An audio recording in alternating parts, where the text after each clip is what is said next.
Existem perguntas que podem vir a ser feitas para alguém como eu ou você que vem até uma igreja.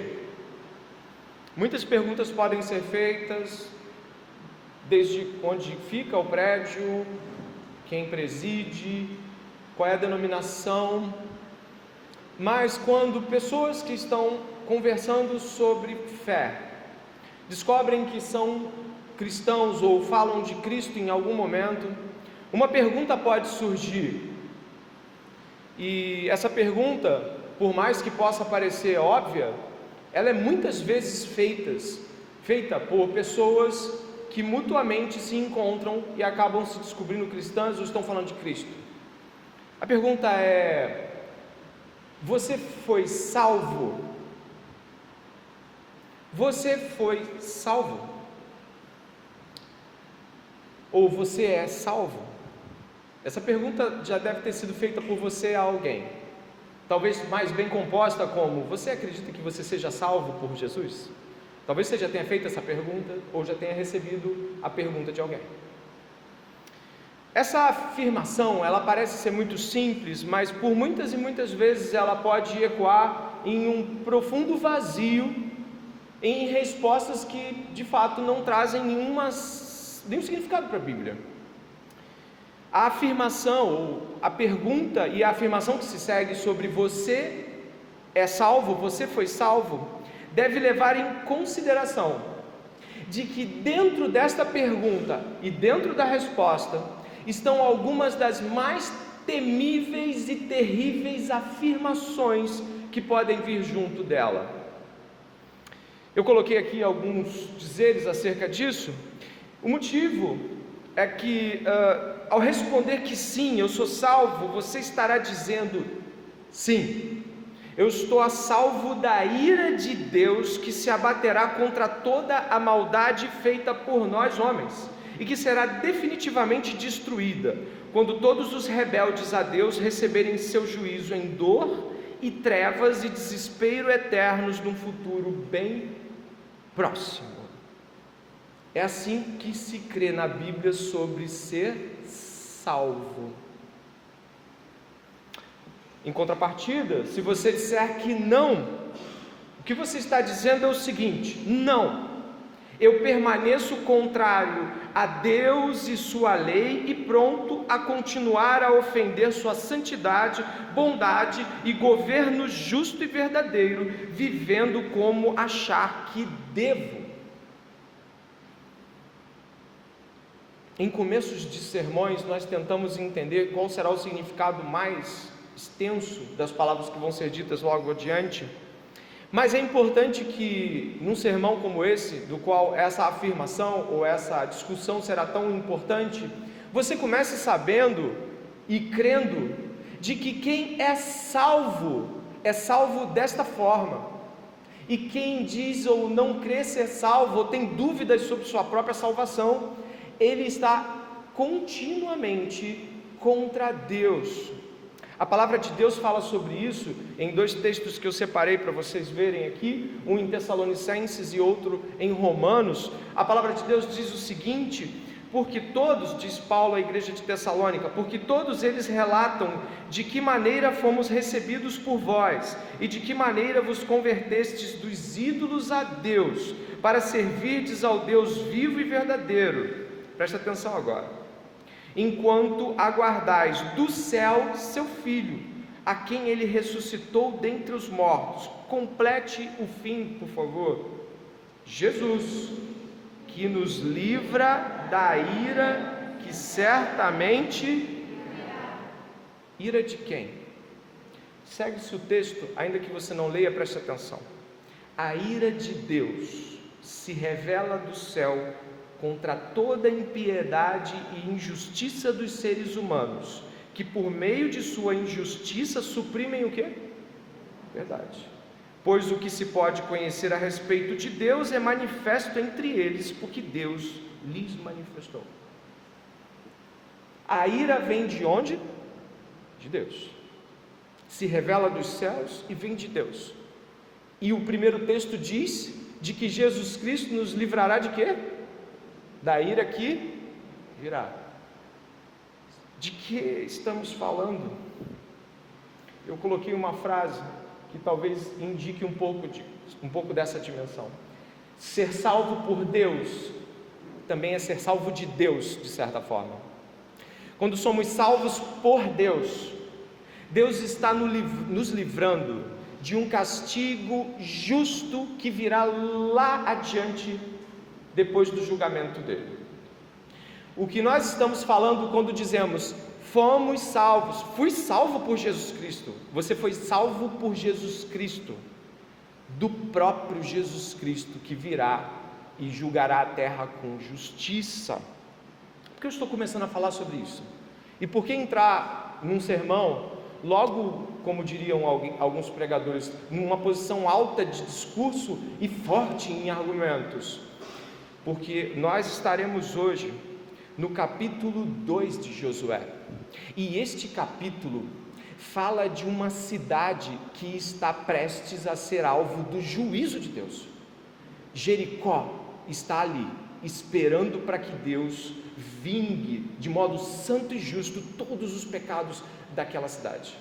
E quando nós estamos falando sobre ser salvos, e quando nós vimos os juízos anteriores de Deus, isso não pode nos passar batido, e cada um de nós esta noite, começando já nesse início de sermão, deve pensar significativamente: eu sou salvo? Sim, eu sou salvo. Nossa, eu sou salvo disso. Eu não sou salvo? Sim, se você não é salvo, você está esperando por tal juízo e tal destruição. Por que falar disso? Bom, eu enumerei algumas coisas antes de entrar no texto, porque hoje, como disse, o capítulo 2 é sobre uma cidade em juízo diante de um Deus que iminentemente destruirá essa cidade. Segundo, porque falar sobre o juízo e falar sobre a ira de Deus que se abaterá sobre nós é bíblico. Ou seja, a Bíblia fala, como acabamos de ler, que assim como Jericó, a cidade do texto de hoje, estava sob uma sentença irrevogável de juízo, nós mesmos, estamos também sob este juízo, que deve ser anunciado antes que aconteça, para que pessoas se rendam a Deus e não venham a estar diante deste juízo. Mais um ponto, porque muito do que se fala sobre juízo não é crido como juízo. O que eu quero dizer é que muitas pessoas acreditam que isso possa vir a acontecer em um futuro médio ou distante, mas não se comportam como tal. E por fim, eu diria que uma fé que crê que Deus vingará os pecados dos homens com justiça, essa fé exige um tipo de reação, que não pode ser a reação da maioria das pessoas. O pastor R.C. Sproul, que é a nossa última parte desta abertura, o pastor R.C. Sproul, que morreu há bem pouco tempo, traz em um dos seus sermões 3 minutos onde ele discorre com um certo grau de interpretação o modo como nós não ligamos para a ideia de que Deus virá em juízo. Então eu coloquei esse trecho de sua pregação aqui para nós, e eu vou estar lendo com você, e eu peço a sua atenção antes que a gente vá diretamente para o texto. Ele começa dizendo assim: sabe, eu odeio a doutrina do inferno de muitas maneiras.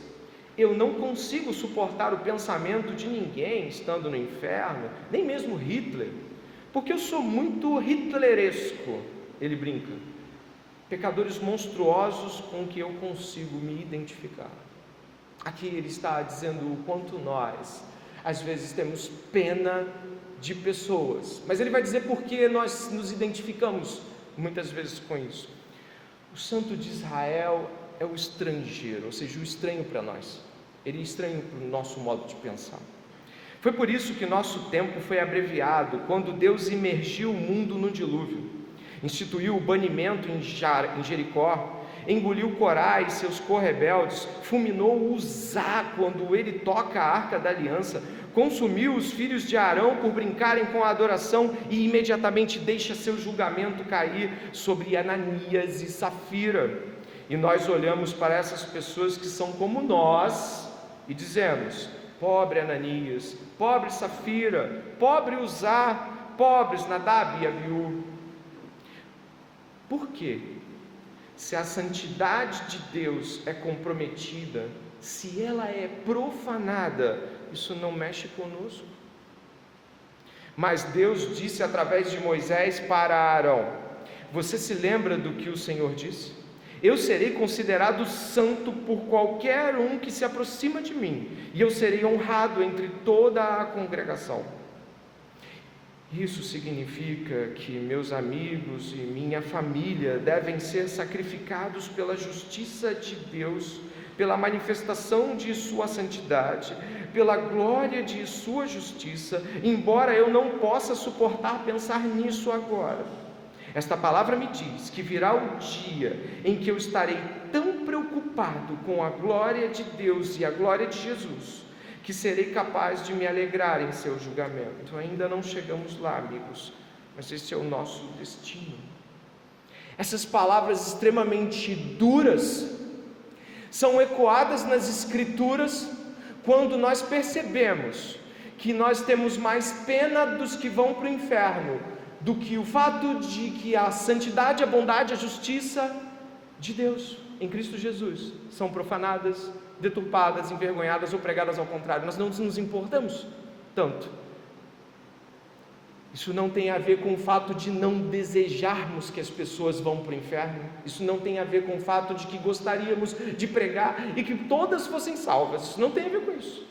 Tem a ver com quando nós estamos pensando no inferno eterno para alguns e colocamos ao lado a santidade, a pureza, a justiça, a bondade, a verdade de Deus, e a gente fica assim: coitado de Ananias e Safira, quando Jesus Cristo foi crucificado, humilhado, envergonhado, negado e destratado pelos homens, e ainda assim Deus continua salvando homens. Vai haver um momento onde os santos, aqueles que o Senhor salvar, vão estar olhando para Deus enviar pessoas para o inferno e dirão: é justo diante de quem tu és, é justo diante da tua glória. O Senhor não merecia receber toda a afronta, infâmia, toda a blasfêmia que recebeu por nós e por eles. O Senhor é digno da justiça que aplica aos homens. Se isso te indignar, duas coisas: isso é Bíblia, e a outra, o teu senso de justiça ainda pende para a sua justiça.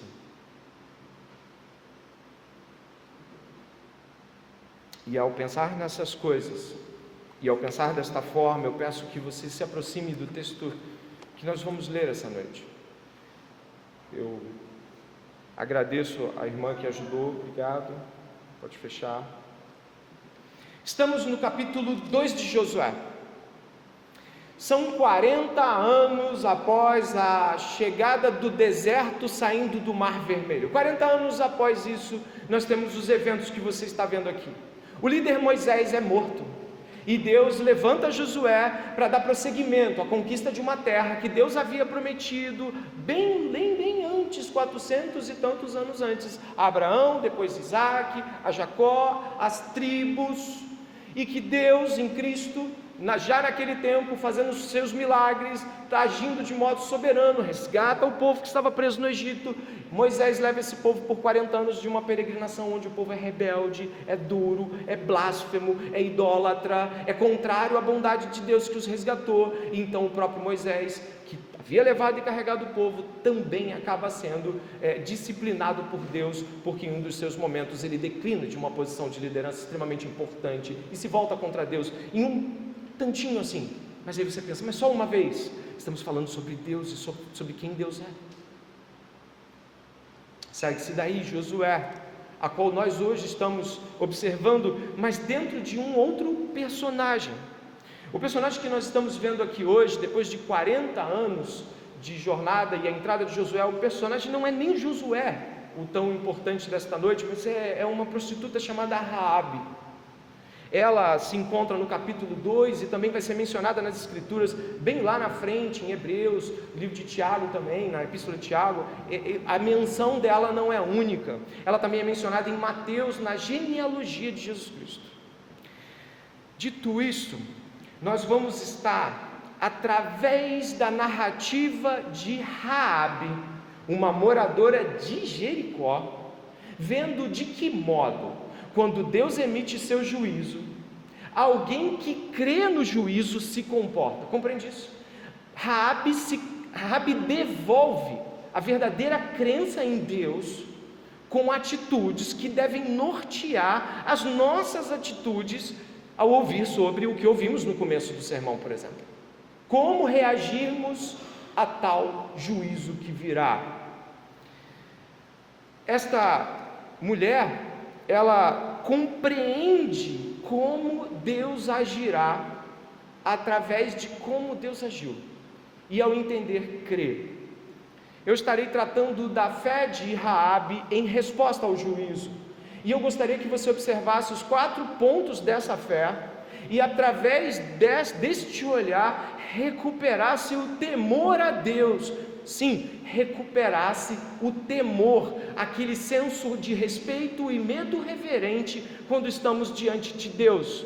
Você entende o que quero dizer? Quando perdemos o temor, perdemos o saber sobre Deus. Nós não sabemos nada sobre Deus, diz o livro de Provérbios, se não temermos a Deus. Então, a minha expectativa como pregador, embora Deus tenha certamente expectativas outras e talvez muito maiores, mas é que recuperemos o temor através do olhar que o Senhor nos dá na dimensão dela. E eu gostaria de ressaltar 4 pontos.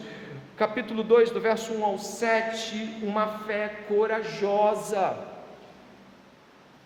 O capítulo 2, do 8 ao 11, uma fé confessante e cheia de temor. Do capítulo 2, verso 12 ao 14, uma fé missional. E no capítulo 2, do 15 ao 24, uma fé pactual.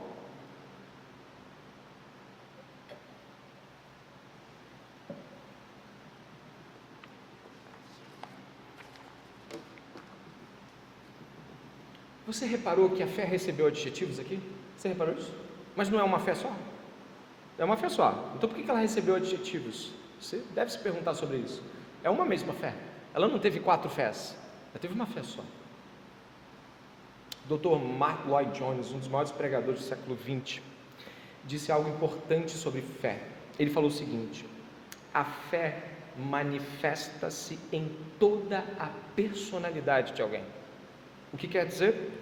A verdadeira fé salvadora não é apenas uma proeza de esforço intelectual que convence de que algo é verdade. Também não é simplesmente uma série de emoções que galopam e saem com lágrimas. Tampouco é um ato de coragem e vontade e força demonstrando ousadia. A fé verdadeira, ela se manifesta em todas as ações de uma pessoa. E não existe uma parte do que você revela que não exponha a fé que você tem. Então a fé de Raabe é traduzida de modo a explicitar todos os nuances da sua personalidade. Ah, não, eu tenho fé, mas eu não falo muito sobre isso. Eu tenho fé, mas é do meu jeito. Não existe isso para a Bíblia. A Bíblia diz que a fé toma alguém e transtorna todos os eixos normais do normal antigo e o novo normal, a transformação, a regeneração, ela acaba transformando toda a personalidade de alguém. E eu quero que você possa crer nisso essa noite, porque é assim que a Bíblia fala sobre regeneração. Olhando desta forma, essa fé corajosa de Raabe, que está aí, do capítulo 2, verso 1 ao 7, observe o texto, por favor. Existe um momento aqui onde os espias chegam até Jericó e eles dormem lá na casa dessa prostituta. A Bíblia não aponta para nenhuma realidade de sexualidade envolvida aqui. Quando a Bíblia fala que alguém coabitou, deitou ou adentrou alguém, a Bíblia é muito explícita. A Bíblia não poupa os pecados dos seus santos. Mas nesse caso aqui, ela também poderia ser, como era de costume, uma dona de hospedaria. Era comum de que as zonas de hospedaria e prostituição estivessem atuando da mesma forma. Então, apesar dela ser prostituta, e desse termo no Velho Testamento ter um uso para hospedaria, a gente sabe que o termo utilizado em Hebreus é para meretriz, então a gente entende que ela era uma meretriz, e de que há uma razoável certeza sobre o fato de que ela estava hospedando, como hospedava muitas outras pessoas que passavam ali naquela localidade. Mas repare a atitude de Rabi. Da localidade de Sitim, verso 1, Josué, filho de Nun, enviou secretamente 2 espias, dizendo: vão e observem a terra e a cidade de Jericó. Eles foram e entraram na casa de uma mulher prostituta, cujo nome era Raabe, e pousaram ali. Então, a seguinte notícia chegou aos ouvidos do rei de Jericó: eis que essa noite vieram aqui uns homens dos filhos de Israel para espiar a terra. Por isso o rei de Jericó mandou dizer a Raabe: traga para fora esses homens que vieram a você e que estão aí em sua casa, porque vieram espiar toda a terra. Mas a mulher que havia escondido os 2 homens respondeu: é verdade que os homens vieram a mim, mas eu não sabia de onde eram. Quando o portão da cidade ia ser fechado, já sendo escuro, eles saíram. Não sei para onde foram. Se forem depressa atrás deles, ainda os alcançarão. Ela, porém, os tinha levado para o terraço da casa e os havia escondido entre as canas de linho que havia colocado em ordem no terraço. Aqueles homens foram atrás dos espias pelo caminho que leva aos vales do Jordão, e depois que eles saíram, fechou-se a porta da cidade. Um ponto importante aqui: antes que você condene a mentira de Raabe, as Escrituras não estão negando a mentira dela e nem afirmando de que é certo ou errado. Na verdade, a Bíblia é muito clara sobre mentira. O foco do texto é de que esta mulher está mostrando fé ao arriscar o seu pescoço, sim, ao esconder os espias, e ela faz isso antes que eles denotem qualquer juramento de vou te proteger e a sua família. Ela faz isso antes, ela previamente já crê que deva fazê-lo. Então, algumas coisas são importantes para que você perceba aqui a reação de Raabe diante do rei de Jericó, diante do exército do rei de Jericó e diante do temor que ela tem. Era muito simples entregar aqueles homens. Ela sairia como heroína, ela sairia bem vista por todos. Ela entregou os 2 espias. Eles poderiam servir de moeda de troca, eles poderiam servir de moeda de assombro, eles poderiam ser torturados para que Israel pudesse ver como os de Jericó, os cananeus de Jericó eram ferozes. Não! Ao invés de se assegurar no rei de Jericó, ao invés de fazer pedidos ao rei de Jericó, ao invés de ter medo do exército da cidade, ela os esconde. Isso lhe custaria a vida. Qualquer movimento mais agudo de entrada e verificação geral da casa, essa mulher seria morta, essa mulher seria degolada. E no mundo antigo seria degolado ela, pai, mãe, tudo que tivesse ao redor dela, familiares. Por quê? Porque ela seria considerada alguém traidora.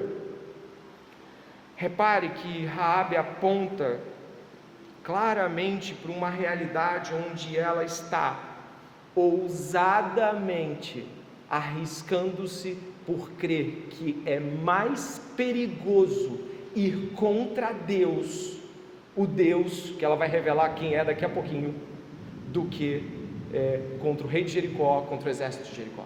Ela faz uma medida de esconder 2 espias anônimos de um Deus que não é o seu Deus, pelo menos não era o Deus dela até algum tempo. Ela os esconde. Ela rompe com a segurança iminente. Ela rompe com aquilo que a gente conhece como segurança desse mundo. Ela não tem medo de colocar-se diante de todos da cidade. Não há nenhum sinal sequer nas Escrituras de que ela recebe apoio, incentivo, ou de que alguma coisa garanta que isso vai dar certo. Ela arrisca-se. E por isso eu pedi que você colocasse a mentira no lugar onde ela de fato é. A mentira é errado, mas nós estamos aqui trabalhando o temor desta mulher em comparação do temor dos homens e o temor a Deus. Ela teme que estes homens sejam pegos, porque eles representam um poder maior, uma força maior. Ela teme o Deus que ela não vê. e ela prefere temer esse Deus do que os homens que ela vê. No Evangelho de Lucas, Jesus já assinala de que nós deveríamos não temer os homens que podem matar e depois nada mais podem fazer, mas temer aquele que depois que mata pode jogar nossa alma no inferno. É isso que a Bíblia diz sobre temer alguma coisa. Nós não devemos temer o que os homens podem nos fazer. Depois que Pedro e os apóstolos são surrados pelo Sinédrio em Atos, eles dizem que eles não podem calar a boca diante das coisas que eles têm visto e ouvido. Nós não podemos temer. O temor impede que pessoas vão ao campo missionário porque elas temem ser presas em lugares terríveis como Coreia do Norte, China, que para o cristianismo representam morte iminente. Pessoas temem falar a verdade diante do seu chefe, condenar uma prática ilícita no trabalho, sim ou não. Você já deve ter visto esses dilemas. As pessoas estão diante de uma verdade, falar a verdade, e o que acontece? Elas temem ser mandadas embora, temem de que a verdade irá desestruturar o seu sua posição. Ela mostra que o temor a Deus leva-nos à radicalidade de só temer a Deus e mais nada. E ela vai revelar os porquês dela depois, mas repare, ela faz isso sem promessas de que será poupada. Ela não faz isso, preste atenção nesse último ponto dessa primeira colocação da fé corajosa, ela não faz isso com garantias de que seria poupada pelos espias. Os espias poderiam partir e ainda dizer assim: não vamos pensar no seu caso, Raabe. A gente vai perguntar a Moisés se de repente ele pode te dar essa ajuda. Ela não faz porque tem promessa de que vai viver, porque Jeová, o Deus dos hebreus, disse que ela vai viver. Não há nada que garanta de que ela vai viver. Ela teme a Deus, apesar das não garantias. Ela teme a Deus acima de todas as coisas. Uma fé que teme assim, treme diante das falas de juízo bíblicos. Eu gostaria de seguir para um segundo ponto importante aqui. Se você continuar vendo os versos que vão do 8 ao 11, observe por favor, repouse teus olhos, permita-se abrir a palavra.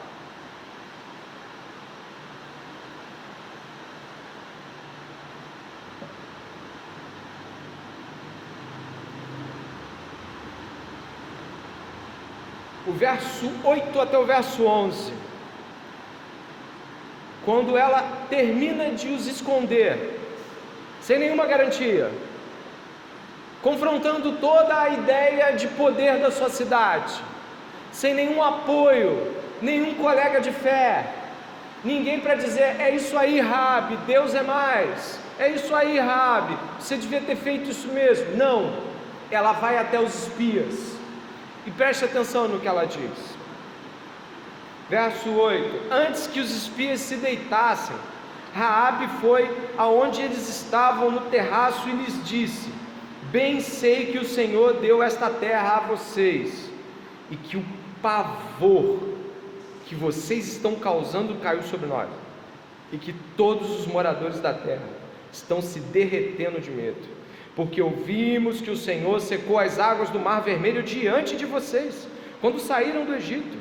Também ouvimos o que vocês fizeram com os 2 reis dos amorreus, Seom e Og, que estavam do outro lado do Jordão, os quais vocês destruíram.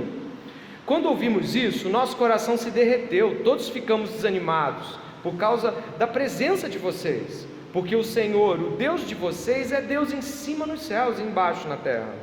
E agora, jurem pelo Senhor que assim como usei de misericórdia para com vocês, vocês também usarão de misericórdia para com a minha casa, para com a casa do meu pai, e que me darão um sinal certo. O que nós temos aqui? Esta mulher teme por um juízo que virá sobre Jericó. Mas como ela teme, como ela chega a este ponto, porque ela reage assim? ela cita um evento de 40 anos atrás. A passagem pelo Mar Vermelho é capaz dessa mulher nem estar nascida na época. A gente não sabe, talvez fosse um bebê. Ela nem viu, não era egípcia para ver, não era hebreia para ver, ela só o quê? Ouviu. A quem ela atribuiu a passagem? A Deus. E percebe? Ela foi atribuindo a Deus todas essas realidades e crendo nessas realidades que aconteceram fora de seus olhos, que aconteceram sem testemunhas relacionais. Essas coisas vinham de ouvido, vinham passando como realidades contadas. Olha, Deus abriu o mar para os caras, olha, Deus mandou matar os reis lá, os reis dos amorreus, olha. E aí esta mulher se encheu de temor por eventos que não aconteceram diante dos seus olhos, e ela estava crendo que se Deus fez aquelas coisas e disse que vai destruir aquela cidade, é porque Deus vai destruir aquela cidade. E é aí que mora a fé bíblica e o temor bíblico de uma fé confessante. Você e eu já ouvimos as histórias sobre o dilúvio, onde Deus enche a terra de água e só uma família sobrevive. Você já ouviu falar sobre essa história? Você também já ouviu falar sobre Sodoma e Gomorra, não? Deus faz chover fogo, consome aquelas cidades devido à sua promiscuidade. Você já ouviu falar, por exemplo, de que Deus disciplinou Israel com uma dureza absurda, levando eles até Nabucodonosor, ou pegando Nabucodonosor, tirando eles de lá, mandando para o exílio, décadas de exílio. Você já ouviu essas histórias? Sabe o que aconteceu com essa mulher? Quando ela ouviu as histórias sobre o Deus de Israel, ela ficou apavorada. Você já esteve apavorado? Quando você está apavorado, você dá tudo para se livrar daquele problema. Quando você está apavorado, você age com reações de entrega imediata. Você, quando está apavorado, a única coisa que você pensa é: eu vou me livrar disso, eu tenho que escapar disso. Quando estamos apavorados, derretendo de medo, nós não nos comportamos assim. Vou lhe mostrar. Olha, o juízo de Deus está sobre toda a terra. Os homens, como eu e você, somos maus, e nós temos ferido a santidade de Deus. Sabe aquilo que você fez ontem? Aquilo foi uma afronta a Deus. Você deve rever o que você fez. Ah, é verdade, eu vou pensar sobre esse pecado. Isso não é temor. Por que isso não é temor? Porque isso não está dizendo absolutamente nada de que você acredita que Deus possa fazer o que Ele disse que fará com os rebeldes. Ao contrário de muitos de nós, essa mulher reage aos anúncios de juízo e às histórias de juízo tendo um pavor, um temor, uma entrega. Talvez você possa justificar o calor dessa noite para dizer que não está prestando tanto bem atenção, ou possa dizer assim: puxa, a palavra é boa, vou meditar depois. Não parece isso que a palavra de Deus diz quando os juízos são colocados diante de nós? Renda-se. Renda-se diante de Deus. Proste-se agora onde você está, dobre os seus joelhos e clame a Deus para que não te destrua, para que não acabe com sua vida amanhã, e não há garantias que ela dure mais do que hoje, para que você possa amanhã ter uma chance de renovar alianças com Deus, de voltar-se para Deus e falar: que vida que eu vivi, eu apontei o erro de todo mundo, mas nunca consegui ver o meu. É a vez, é a hora. A fé confessante, cheia de temor, não toma os juízos anteriores como historinhas. A fé que crê que Deus não olha para o que aconteceu e é relatado na Bíblia como muito legal. A fé que crê no juízo que virá treme, a fé se esconde, a fé se abaixa e diz: tem misericórdia. Nós não temos essa reação, porque verdadeiramente não reagimos contra a doutrina do juízo, não reagimos quanto a isso. Nós pecamos muitas vezes deliberadamente, continuamente, e não reagimos com temor.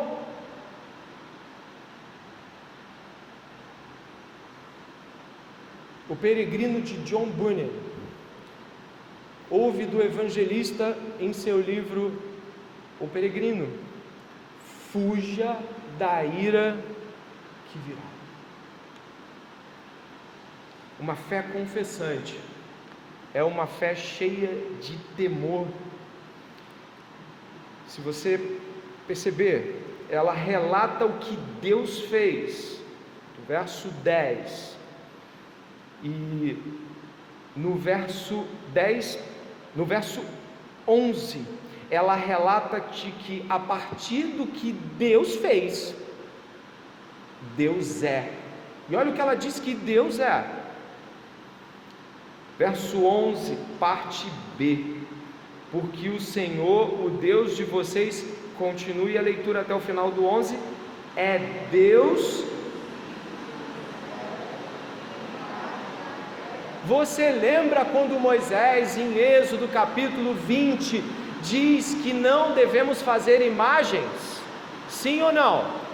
Como é que esse mandamento, é colocado? Não faça imagens. Como? Não faça imagens de nada em cima dos céus, embaixo da terra, nas águas. Essa mulher, ela está negando toda a idolatria do seu tempo. Ela está dizendo, olha, não há nada de que os ídolos que voam, os que nadam, os que do chão, olha, nenhuma imagem, nada pode traduzir o que vocês são em termos do Deus de vocês. Esse Deus é outra coisa, esse Deus não é aqueles. Esse Deus não é aquele que mata quando não oferta tal coisa. Esse Deus é sério.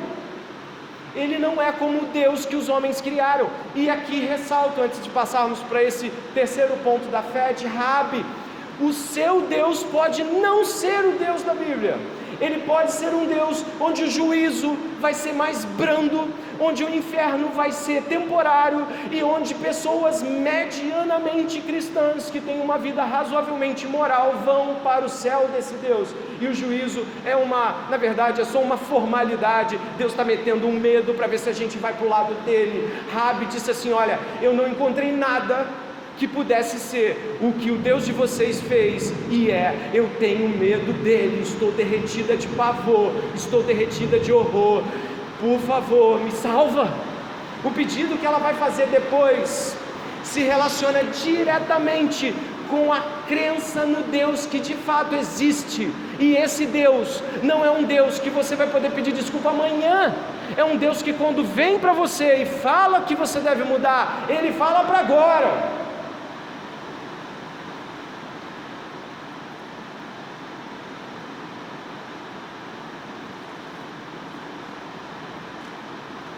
Então, se você puder agora olhar, depois de toda a afirmação sobre o Deus que de fato é, no verso 12 ao 14, observe por favor as escrituras com toda a atenção.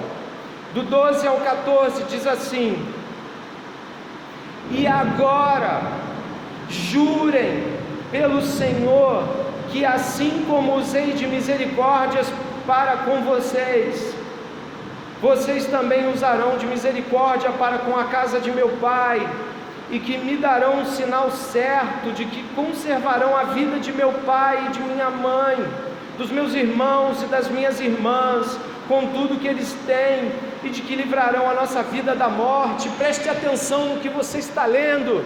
A fé confessante é uma fé missional. Ela crê para ela e crê para os outros. Ela arrasta e enche aquela casa.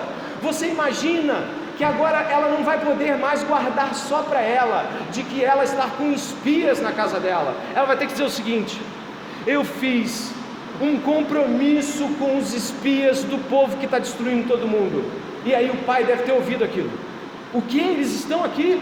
Sim, eu os guardei aqui, e eles me prometeram que eles vão poupar a gente se a gente ficar nesta casa.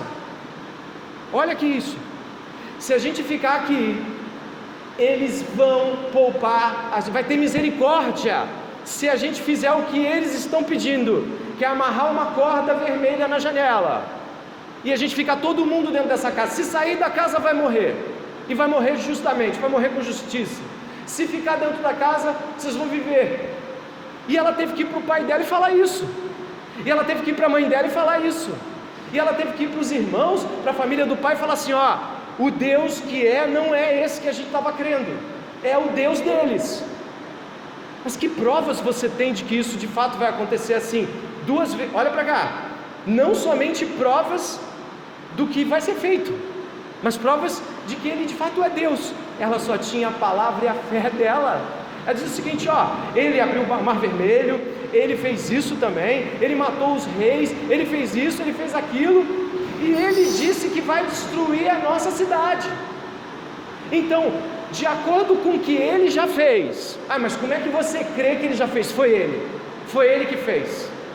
De acordo com o que você crê que ele fez, e de acordo com o que você crê que ele disse que vai fazer, então vem para cá, mãe, fica aqui em casa. Isso me lembra a arca de Noé, isso me lembra a fé de um Noé trazendo uma família para dentro da arca. Isso me lembra claramente quando em muitos momentos do Novo Testamento, Jesus está dizendo, vocês querem ir, vocês vão. E aí Pedro chega e fala, não, mas para onde iremos? Para quem iremos? Existe aqui um ponto que deve ser revelado claramente. Se você crê no juízo, você crê que pessoas estão indo para o inferno se estiverem fora de Jesus Cristo. Se você crê no juízo, você crê que seus parentes estão perecendo. Se você crê no juízo, você crê que amanhã, logo mais à noite, você tem um compromisso de trazer pessoas para a fé, porque você sabe que fora dela o juízo é definitivo e iminente. Por isso esta mulher para nós preconiza o que todos os cristãos crerão sobre juízo. Ela está crendo de que não somente a salvação é salvação para ela, mas a salvação para quem crê no que ela falar, para quem crê no Deus de Israel. É a exclusividade de salvação só no Deus da Bíblia. Não há Deus como este Deus. Sabe como posso, preste atenção nesses 10 minutos finais, sabe como posso traduzir para você a sua passividade quanto ao juízo, a ida para o inferno de seus parentes não cristãos? Sabe como eu poderia dizer para você sobre a sua passividade diante dos colegas de trabalho que não creem em Jesus, estão indo para o inferno, de seus amigos, ou seja lá quem for? Sabe o que eu posso traduzir isso? Você não crê no juízo, você não crê que vai acontecer isso com o povo que não é de Deus, você não crê, você está falando, não, eu creio sim, mas se você crê, você prega. Se você crê, você se arrisca. E eu vou lhe dizer mais, ela poderia ser entregue pela família. Jesus fala de que os nossos parentes nos entregarão, fala que nossos parentes nos recriminarão quando não crerem em Deus, vão se lançar contra nós. Ela se arrisca, porque o pai dela poderia falar, Rabi, você está louca. Eu sei que esse Deus parece ser forte, mas Rabi tem o rei, Rabi tem o exército, Rabi. E se eles não cumprirem, e se eles não tiverem misericórdia, que muita gente pensa, mas e se o céu não for melhor? Mas e se o que Deus promete não acontecer? Ela não pensou assim. Ela pensou assim, se não entrar na minha casa, vai todo mundo ir para o inferno. Eu vou chamar esse pessoal para a fé. Fica aqui, Deus é Deus. Não teve medo nem vergonha, ou se teve isso, não a impediu de que uma família inteira fosse salva. E por último, espero que Deus esteja falando contigo, espero que Deus esteja incomodando você. E por último, uma fé pactual. Capítulo 2, verso 15 ao 24, diz assim: então ela os fez descer por uma corda pela janela, porque a casa em que ela morava estava construída sobre a muralha da cidade, e disse a eles: vão para o monte, para que os perseguidores não os encontrem, escondam-se lá durante 3 dias até que eles voltem, e depois sigam o seu caminho. Os homens lhe disseram: estaremos desobrigados desse seu juramento que você nos fez jurar, se quando entrarmos nesta terra, você não amarrar este cordão de fio de escarlate na janela por onde você nos fez descer, e se você não reunir em sua casa o seu pai, a sua mãe, os seus irmãos e toda a família do seu pai, quem sair para fora da porta da casa será responsável pelo que lhe acontecer, e nós seremos inocentes. Mas se alguém puser a mão em alguém que estiver com você dentro de casa, nós seremos responsáveis, e se você denunciar esta nossa missão, estaremos desobrigados do juramento que você nos fez jurar. E ela disse que seja assim como vocês disseram. Repare algo aqui no verso de número 12. E agora, pode ler em voz alta. E agora, jurem por quem? Ela não falou jurem, ela falou jurem pelo Senhor. Ela creu de que o nome do Senhor empenhado por aquelas pessoas era algo tão sério, que ela creria de que aquilo seria possível, porque aquele nome estava sendo pronunciado em juramento. Sabe o que significa isso? De que o nosso Deus, ou o Deus dos salvos, o Deus dos que creem, temem pelo juízo, temem pelas coisas que virão, creem nas coisas que passaram, o Deus da Bíblia é um Deus de pacto, de juramento. É por isso que a gente faz assim, e oramos em nome de Jesus, porque o que Jesus fez? Uma aliança.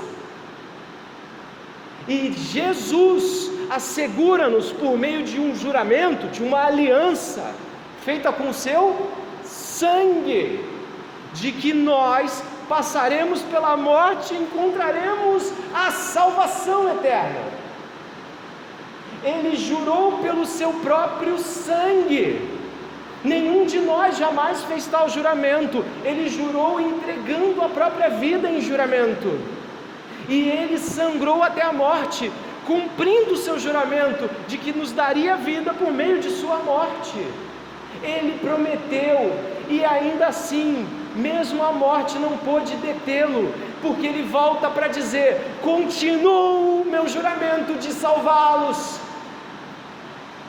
Já seria magnífico Jesus ter morrido por nós para nos salvar, e mais grandioso ainda, ele volta para dizer: se crê em mim, ainda que você morra, você vai viver. Se você crê em mim, ainda que tudo mais possa se lançar contra você, eu lhe ressuscitarei no último dia.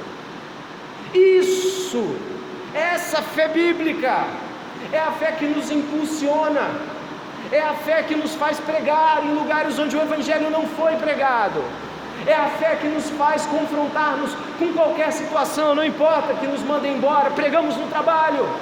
Não importa que os nossos familiares venham a nos destituir dos laços, pregamos para eles, insistimos: entrem na nossa casa, venham, vocês vão perecer, vai ser terrível, vocês vão ser completamente destruídos.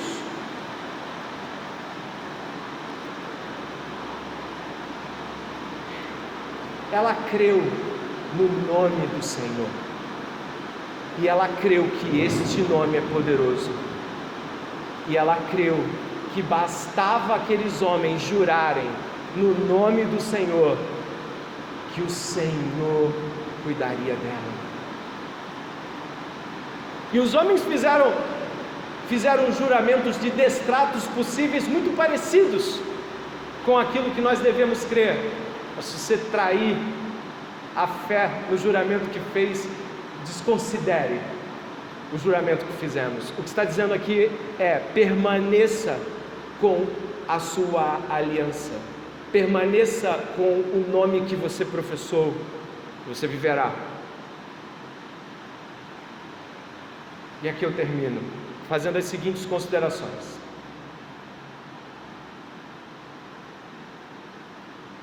O relato de Raabe é o relato de que Deus confirma as boas novas a todas as pessoas. Raabe não era da aliança de Israel, não era. Raabe aponta para uma realidade que Jesus vai deixar muito claro lá na frente, de que publicanos e pecadores entram primeiro no reino. O que ele quer dizer com isso?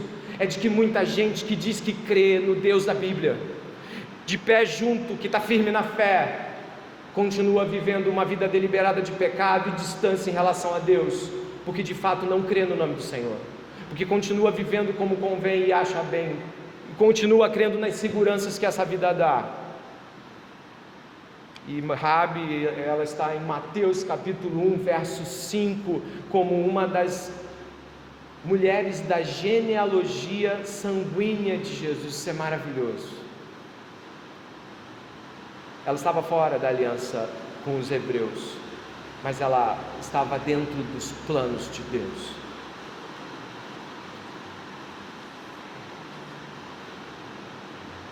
Concluo.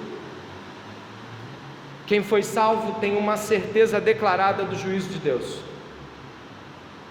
Sabe que Deus virá e destruirá todos que não se renderem a Ele, e os termos de rendição são: arrependam-se e creiam no Evangelho. Creiam que são maus do jeito que a Bíblia diz que são. Creiam que Deus é justo, puro, santo e verdadeiro, como a Bíblia diz. Creiam que Jesus Cristo, Filho de Deus, foi enviado para salvar os homens, mas nós o rejeitamos, nós o matamos, e Deus virá requisitar o sangue do seu Filho para aqueles que se mantiverem rebeldes e contradizentes a Deus. De que esse juízo está às portas, e de que o arrependimento é irremediável, imediato, completo e sem concessões pessoais. É do jeito de Deus. Raabe não tinha como dizer qual seria a cor. Aqueles que fizeram o ato de misericórdia disseram como ele iria ser feito. Deus mandou o seu único Filho para que todo aquele que nele crê não pereça, mas tenha a vida eterna. Todavia, logo em seguida, João 3 diz: mas a luz veio ao mundo, e os homens amaram mais as trevas do que a luz, porque as suas obras eram más. Talvez exista um motivo pelo qual você não trema diante do juízo. Está se acostumando em gostar das obras más, ou talvez nunca tenha saído delas. Que o Senhor tenha misericórdia de seu povo essa noite aqui, e que o Senhor salve pessoas também. Ore comigo, por favor.